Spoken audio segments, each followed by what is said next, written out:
Today we're going to learn a piece of Zohar. We're going to see the interpretation of the Rebbe's father and how the Rebbe uses that to explain to us that there's a paradoxical nature to Carbonus, the paradox of Chesed and Gevura, all expressed in that fire that was constantly on the Mizbeach. And that fire is in this week's parasha, that's why we're learning about it now. So describing that fire that burnt on the Mizbeach on a consistent basis is Atzir Uvutza Ka'arya. The Gemara tells us that it was like a crouching lion. That was the appearance of the fire. It looked like a crouching lion. So state in Zohar for 90 Kasedra. So the Zohar in our parasha comments on this. What is this crouching lion? This is the Malach Uriel. It's the Malach called Uriel. Malach we don't hear about that often. That Malach Uriel appears in this crouching lion pose. And describing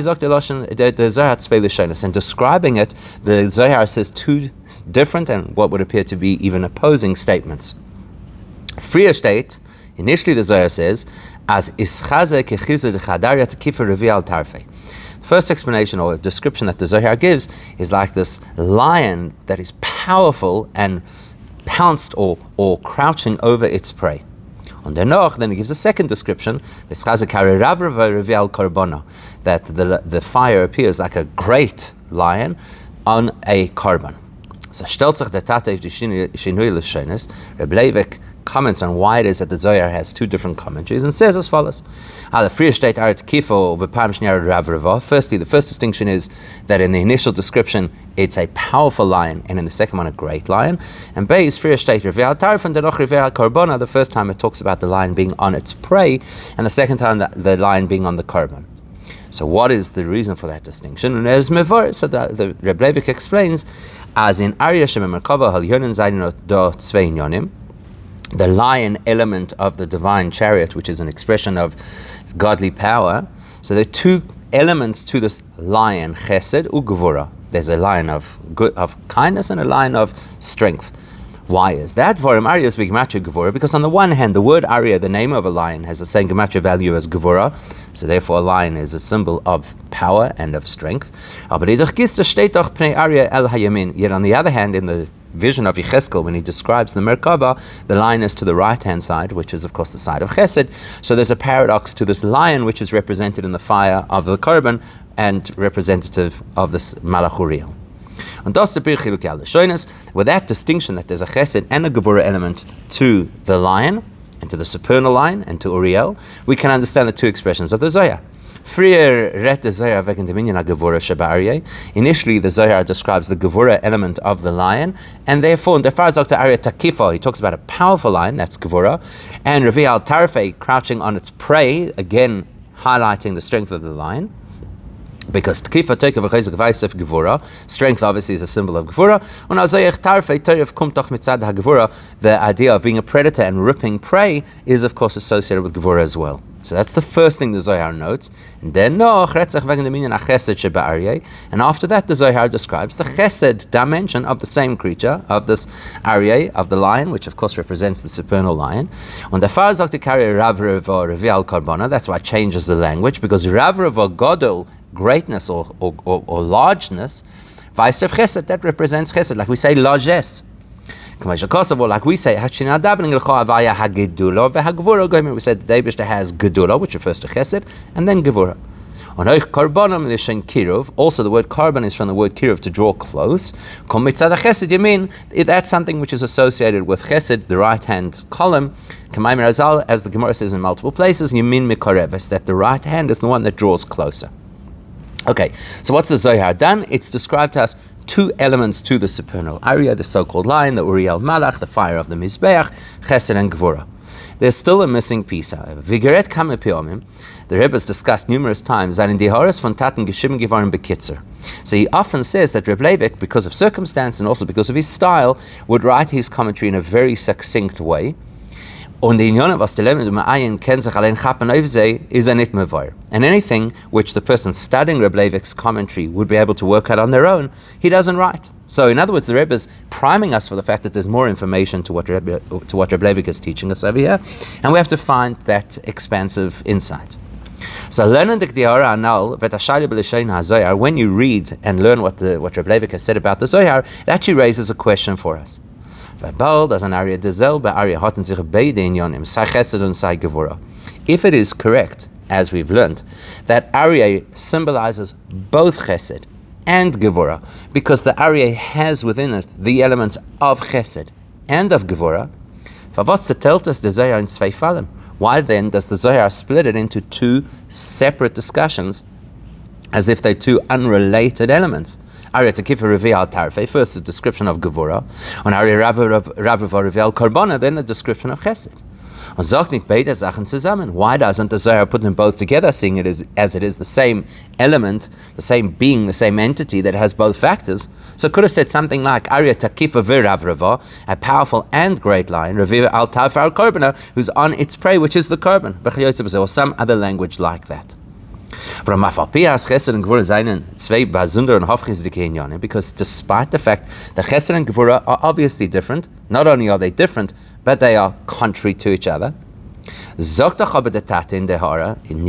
Rabbi Leibek did tell us, as das was an Arya hat sei Chesed on sei Gevura, the fact that a lion has both a Chesed component and a Gevura component, it's not Chesed and Gevura at different times or in different circumstances. No, rather, Rabbi Leibek explains it, says, it's how you could sometimes have the energy of Gevura presented in the structure of Chesed. So, for example, it is possible for a person to be very disciplined or to discipline their family. That's the aura of Gevura, to discipline their children. But in the kingdom of Chesed, without being rough and without being harsh and without being aggressive. And therefore you could actually have the two working together, and so Chesed and Gevura both belong to the entire overall concept of what the Aryeh is. The gematria von Aryeh is Gevura. You see it. The name Aryeh has the gematria Gevura. And the truth is, even without a gematria, everybody knows that lions are associated with strength and power. Like we say in Pirkei Avos, that you should be powerful as a lion. And simultaneously, the lion belongs to the right channel, which is the channel of Chesed. By the way, we're going to see not only that the lion accommodates two paradoxical realities simultaneously, like the energy of Gevura in the structure or in the appearance of Chesed. The truth is, Carbonus also have this paradox because because look, the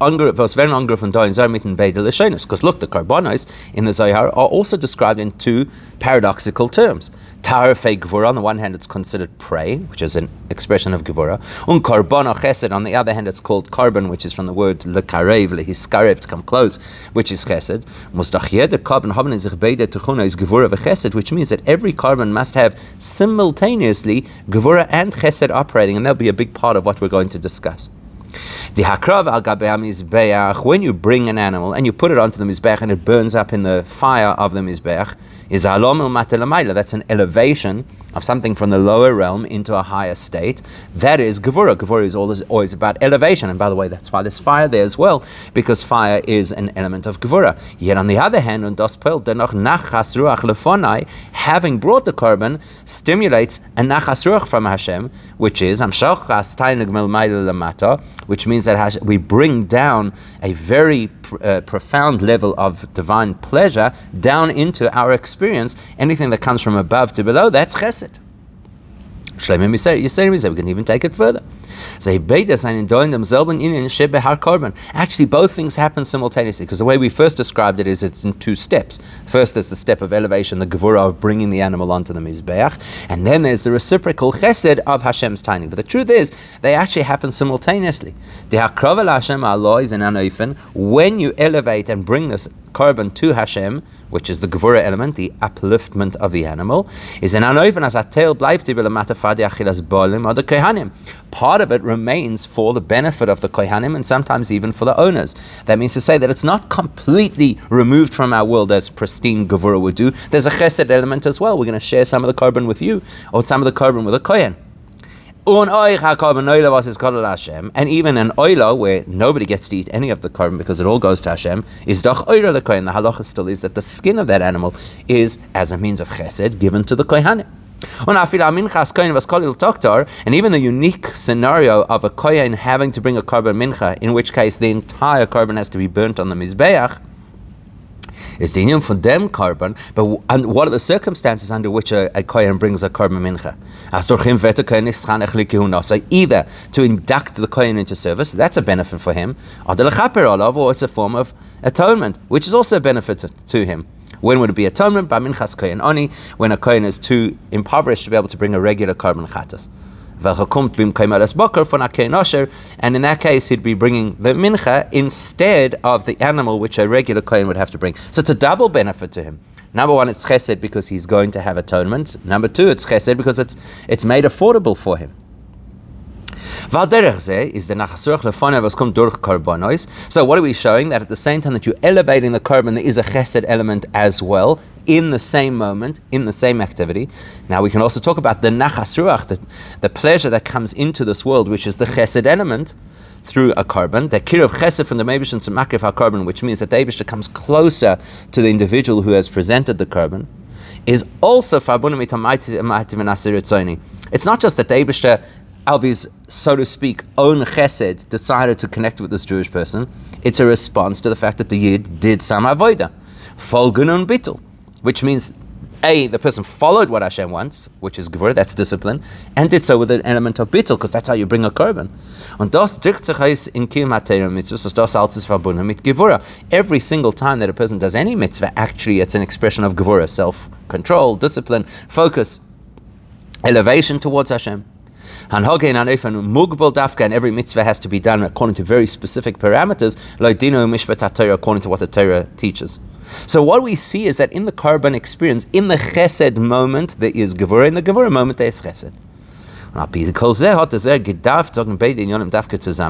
that only strengthens our question. Why does the Zohar split apart the description of the chesed and of the gevura elements of the Aryeh, which represents the consuming of the Carbonus, when actually the chesed and the gevura, both in the Aryeh and in the korban, coexist? Why doesn't the Zohar say it all in one statement to show that it is an incorporated reality of both chesed and gevura? So actually the answer is relatively straightforward, and then we'll explain what it means. Yes, it is true that in the Aryeh, and by extension in the korban, there is both chesed and gevura simultaneously. The distinction is which is apparent at any given time. In certain circumstances, you can discern the gevura element of the lion more than the chesed. And the chesed behelem, the chesed is hidden. And sometimes it's the other way around. You can actually see the chesed expressed, and the gevura you just have to intellectually appreciate is there. And that's why the Zohar splits it into two different descriptions, almost as if it's two different circumstances. There's the one scenario where you see the strength of the lion on its prey. That describes the scenario where the gevura aspect of the lion is what's revealed, and the chesed aspect we have to know is there, but we don't actually see and experience it. And then the Zohar gives a different description of the great lion on the korban, because that describes any interaction with this Aryeh, this Uriel, this supernal lion, where the chesed is what is revealed, and the gevura is what is hidden. What we need to understand, though, is why the difference.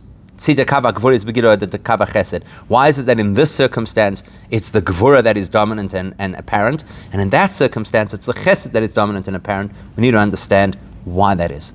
Wenn wir das verstehen davon, we'll understand it, was Eide der Zohar sagt im zweiten Inyan. In order for us to understand it, let's explore why it is that before the Zohar got to the second phrase, which was about this great lion sitting on the korban, actually the Zohar said something else which we haven't heard about yet in our discussion. Is there makdim? The Zohar gives an introduction as follows. Firstly, the Zohar says, it's like a king. We sent, or somebody sent the king a gift. And he was happy. He appreciated the gift. So he said to his servant, you take this gift that I've given you. So likewise, Uriel. So the Zohar says, likewise, Hashem said to this Malach Uriel, Zil, you go down as this fiery consumer of Carbonus, and you go accept the gift that my children are bringing to me. So there's an association the Zohar makes between a korban and a gift. That's the first thing to keep in mind. Second of all, Beis, about this concept of the fire consuming the Carbonus, we refer back to the pasuk that says, a fire came from Hashem, and ate or consumed whatever Carbonus, the oilus, this is at the initiation, so to speak, of the Mishkan, came and ate all those Carbonus. Says the Zohar, do Uriel, that is Uriel, who comes down into this world in the apparition of a fiery lion, to accept the gift. And then after the Zohar describes this Malach Uriel coming down to accept the gift, so to speak, on Hashem's behalf, then the Zohar says, at that point, the Malach Uriel looks like this great lion on the korban. Okay, so with that information, as an Uriel korbanin, that this Uriel Malach experience, the Malach that consumes the Carbonus, there are two elements, two stages, and two possibilities of how Uriel works. First of all, he does his mitzadatzmoi. There's Uriel, so to speak, as Uriel. Was is the Iker boy in hagevura. When it is Uriel as Uriel, what you see is this is an entity, this is a being of Gevura, which is described in the Zohar as Arya Tekifa Rivi al Tarife, like a predator lion, a powerful lion on its prey. Then there's another dimension to Uriel. Beis, when Omar Kodesh Baruch Hu Uriel, Zil v'kabel Dairona. Initially, the Zohar describes how Hashem tells Uriel to go and accept these Carbonus. Which means at that point, Uriel is no longer just Uriel in and of himself, so to speak, according to his natural characteristics. At this point, Uriel is empowered by Hashem's instruction. What's the instruction? He's given koyach from above to mekabel sein Carbonus, to actually retrieve or accept the Carbonus on Hashem's behalf. Was das wird aufgetan durch dem, was in der Hakrava shel Adam is mudgish, as bringt es als Adera in Kidele Kamon. What will stimulate this approach, where Hashem tells Uriel to go and get the korban? That would be because the person has brought the doiroin, the gift to Hashem. Now, right now, we don't really know what's specific about bringing a gift to Hashem. We'll talk about that later. But when the person does present this gift to Hashem, and Hashem then instructs Uriel to go and, so to speak, consume the korban, at that point, it is a dominant chesed experience. And that's what you can actually see. Okay, so there's Uriel originally, who is an Arya Takifa, a powerful lion, because that's his nature. And then there's Uriel on Hashem's instruction, which is converted to Chesed. On the far, that's why when the Zohar wants to speak about Uriel in the Chesed aspect, the Arya Ravreva, the Zohar first says that's because Vateitze Eish milifnei Hashem. This is a fire that the Eibishter is sending. This is an Uriel that Hashem is instructing and empowering. When did that happen? It's really important to know that the end of our parasha describes the 7 days of how they inaugurated the Mishkan, but Vateitze Eish happens on the 8th day, of inauguration. On the Shinui in dem Eish bitmus Arya Ravra v'chulei, legabe Arya Tekif v'chulei, so the shift from the powerful predatory lion to the great but more benevolent lion, which is a shift caused by Hashem's instruction to Uriel to accept, so to speak, the gift. That switch is aligned with whatever happened, whatever changed between the 7 ordinary days of preparing the Mishkan and the 8th day. Now, of course, we always know that there's a big difference between 7 and 8, especially when it comes to the Mishkan. So we're going to see that there's this major threshold that they cross when they go into the 8th day, and that's why everything changes. So previously, in a different Sikha, the Rebbe speaks at length about the fact that Chazal tell us that during the 7 days of preparation of inauguration of the Mishkan, where it was Moshe who was doing the entire process, putting up the Mishkan, taking down the Mishkan, acting as the Kohen Gadol, so the Medrash says, during those 7 days, the Shekhinah wasn't there. So it doesn't seem to make sense. Even during those 7 days of preparation, Moshe Rabbeinu brought Carbonus. And those Carbonus are described as creating nachas for Hashem. So vi kumtes, as the Carbonus haben in Tufketon Ashras Ashchina in Mishkan, how could you bring Carbonus which are actually pleasing to Hashem and it doesn't invoke the divine presence? That doesn't make sense. So the other Sikha in Chelek Zayin, the Rebbe explains in great detail, as in Ashras Ashchina Zayin Faran Dargois, that the truth is there are many different experiences of what it means for the Shekhinah to be manifest. Over Klolos teilen sie sich in zwei Dargos. We're going to speak briefly over here in this Sikha, and we'll talk about two general distinctions of how the Shekhinah could manifest. One experience of the Shekhinah is humans did something, therefore they deserve the manifestation of the Shekhinah, and therefore the manifestation of the Shekhinah is relative to their efforts. So therefore it's a manifestation of Shekhinah that belongs very much within the structure of the created reality. Because human endeavor can reach and can impact anything within the spiritual scale of Hishtalshlus, of the ordinary structures of spirituality. To put it into Chassidus language, is it's an awakening from on high, which is stimulated because of an initiative of ours, and therefore and therefore is limited and measured to suit our initiative. So that's one possibility. Shekhinah that is bespoke to our efforts. Then there's another possibility. Base. It's then possible to have a completely different experience where the Eibishter, of his own accord, chooses to manifest Shekhinah into this world. And that is from a Maidem Ishtalshlus. That must be then a dimension which is outside of the whole spiritual hierarchy. It's beyond anything that we could reach through our personal efforts. So what we call in Chassidus Isarusa Dila Elo Mitzad Atzma. It is a self-motivated arousal from Hashem. Those two principles distinguish what kind of Shekhinah experience happened during the 7 days of preparation of the Mishkan versus the 8th day of the actual inauguration. Every time they constructed the Mishkan during the 7 days of preparation, that was human endeavor to prepare a Mishkan that would be able to accommodate the divine presence. Each of those 7 days, all that they could draw into, even Moshe Rabbeinu, all that he could draw into the space was the degree of Shekhinah that belongs within the spiritual hierarchical system. That's why it's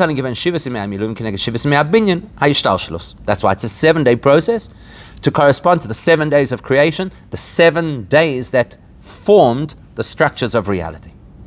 Whereas on the 8th day is Givor and the Gilei Shechina Mitzad Lamailo. Now the Eibishter is inputting Shechina into the space that is not dependent on human endeavor. Vayera Kvoid Hashem Goimer, the Eibishter appears. Vateitzeisha Milifnei Hashem Goimer, and the Eibishter stimulates the fire to consume the Carbonus.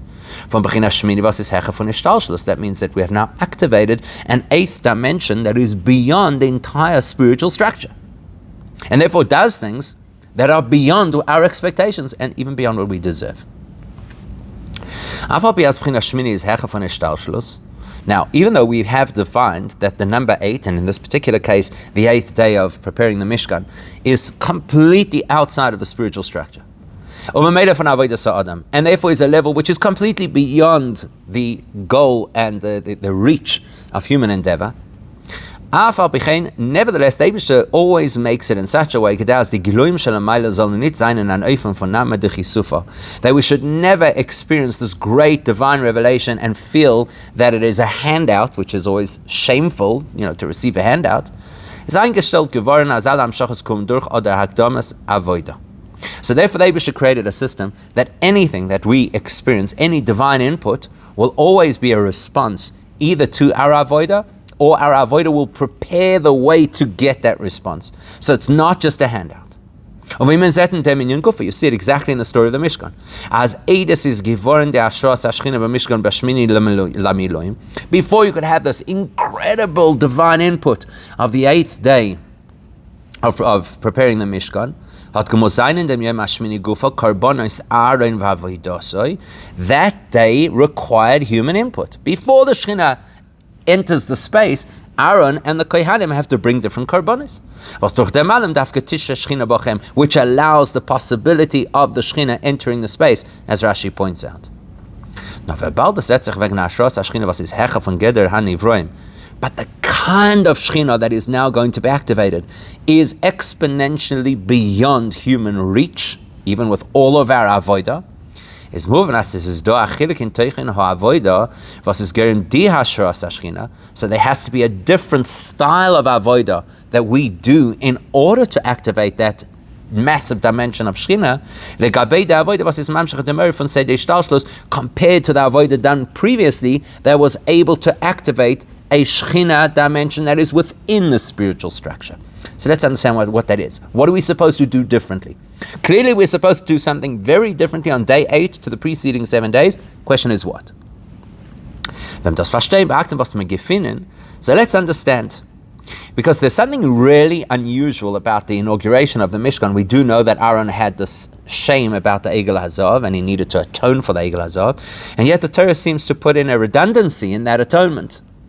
Because as nit gucken de kevdem, was euch beschivs im Amiloim hat Aaron gebracht a par echad, even during the 7 days when Moshe Rabbeinu was the one leading the processes in the Mishkan, Aaron brought a bull, and the reason he brought that bull was lechapra ma'isa ha'egel shehu par, as a capora for the Egel Hazav, which is from the same family. So he's done this surely, right? He's surely already atoned for the Egel Hazav. Nevertheless, afal pichein, atabi mashmini vida gedaf bringen an Egel ben boker lechatos. On the 8th day, which is the big day of actually launching the Mishkan for real, Aaron's got to bring another calf, and it's got to be a calf, not a bull, as a sign of the fact that Eibush has forgiven him for the Egel Hazav. Now, why do you need another korban? To bring atonement for Aaron, he already had atonement. That's what the bull was for during the 7 days. Seems redundant. So the answer to that lies in something that the Alter Rebbe teaches us in Tanya Ger Satshuva, as the teichen von der capora is nit caporas nafshay. This capora, you see, when people think of atonement, they think, I did something wrong, and now I've got to apologize, set the record straight, and clear the slate, which is true. That's one level of capora. That's called kaparas nafshay. Get rid of the liability. But there's another type of kapora. Shein von Alten Rebben, a kapora, as Alter Rebbe describes in Igeres HaTshuva, lechaper lifnei Hashem liyos nachas ruach lekoinoi. Not only to neutralize the negative, but to bring an additional kapora so that the person is now a source of nachas to Hashem. In other words, not only recovered from something negative, but contributing in a positive way. So in the Carbonus from Shivas and Amiloim, was haben aufgetan am Shachar von Ishtalshlos. So the Carbonus, including the power that Aaron HaKohen brought during the 7 days of preparing the Mishkan, that's all within the realm of Ishtalshlos, the expected spiritual systems and hierarchies. So then, was Berach HaNivroim, that's an experience of Shechina which is relative to humans and their endeavors. In that world, all you can hope to achieve through an atonement process is to clean the slate. As that the person who previously was spiritually disabled is now healthy again. But the kind of korban which is required in order to activate the Eibishter's input, so to speak, of his own accord. In other words, the Eibishter giving something that he gives rather than what we earn from the to access a dimension that is outside of and beyond the entire shtalshus, the entire spiritual hierarchy, and totally beyond human endeavor. is toichnam, the kind of Carbonus that were brought for that are adoiron, like a gift.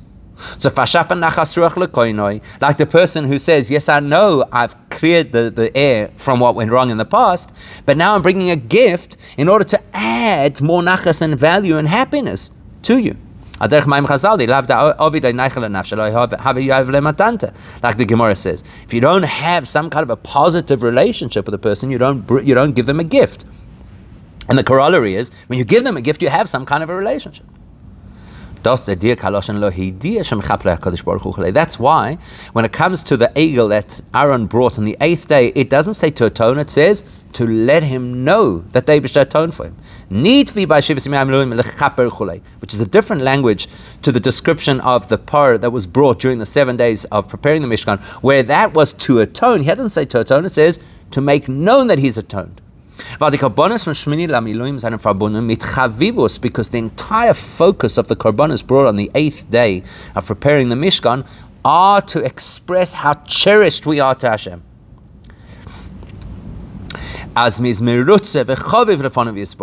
Again, to borrow language that the Alter Rebbe uses, to show that we are again beloved to Hashem. That's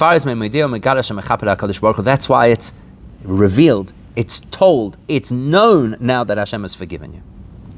So, now with all of that information, to understand that there are two totally different systems. There's a within Ishtalshalos system, and all that can achieve is the cleansing of negative. And then there's a beyond Ishtalshalos system, which is not just that I'm fulfilling an obligation, but I'm bringing a gift to try and create extra beloved connection to Hashem. And that's going to create a reciprocal revelation of something beyond Ishtalshalos. With all of that information, that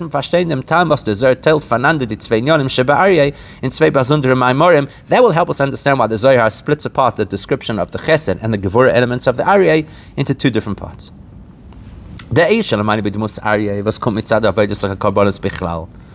general experience of this fire in the shape of a crouching lion that is a response to us bringing Carbonus is from B'chinas Ishtalshlus was is an Oir Mugbal. That describes the input from Hashem that is within the system and is a response to our avoida and therefore has its limitations. And therefore, what do you see most clearly? You see limitations, Ishtalshlus, things that fit in the system, Gevura. So therefore it appears like a powerful lion on its prey. But there's another aspect of Carbonus as well, which is we're not just bringing a korban because we're obligated. We're bringing a korban out of love for Hashem because we want to regenerate a loving relationship. So we want to give the Eibishter nachas. We don't care about ourselves. We want to, so to speak, contribute to Hashem. That stimulates a response that is completely beyond the entire structure of Ishtalshalos. Now the Eibishter is telling Uriel, you got to behave differently, not within the structure and parameters of your natural self. Like the expression that's used at the 8th day of the inauguration of the Mishkan, that a fire comes from Hashem onto the Mizbeach. That converts Gevura into Chesed,